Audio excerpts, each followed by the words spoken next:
ఈరోజు కమిషన్ ముందుకు వెళ్లి ఇంతకాలం కాంగ్రెస్ పార్టీ చేస్తున్న దుష్ప్రచారాలన్నీ కూడా వివరించి వాస్తవాలన్నింటినీ కమిషన్కు తెలియజేస్తాం. సో మా దగ్గర ఉన్నటువంటి పూర్తి సమాచారం అన్ని విషయాలను కూడా కమిషన్ దృష్టికి తీసుకువెళ్తాం. గత కొంతకాలంగా కొంతమంది వ్యక్తులు, కొన్ని పార్టీలు వాళ్ళు ఉద్దేశపూర్వకంగా బీఆర్ఎస్ పార్టీ మీద రాజకీయ కక్షతో బురద జల్లేటువంటి ప్రయత్నం చేస్తా ఉన్నారు. వాస్తవానికి ఒక ప్రభుత్వం విద్వేషంతో కాదు ఆలోచించాల్సింది, వివేకంతో ఆలోచించాలి, విజ్ఞత ప్రదర్శించాలి.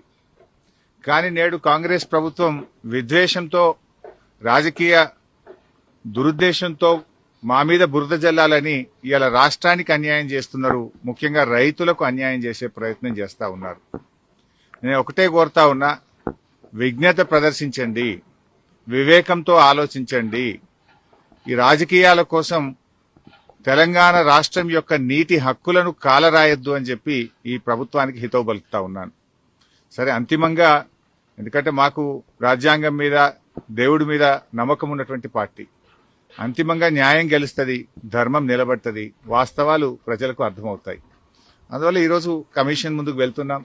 కమిషన్ మమ్మల్ని అడిగిన ప్రతి ప్రశ్నకు పూర్తి స్థాయిలో సమాధానాలన్నీ కూడా చెప్తాం, వాస్తవాలన్నీ కూడా వివరిస్తాం. మా దగ్గర కొన్ని డాక్యుమెంట్స్ ఉన్నాయి, ఎందుకంటే మేము ప్రభుత్వంలో లేం. నార్మల్ గా ఏమైతుందంటే ప్రభుత్వంలో దగ్గర అన్ని డాక్యుమెంట్స్ కూడా ఉంటాయి. బట్ మా దగ్గర అందుబాటులో ఉన్నటువంటి సమాచారాన్ని, అందుబాటులో ఉన్నటువంటి డాక్యుమెంట్స్ ను కూడా అందిస్తాం.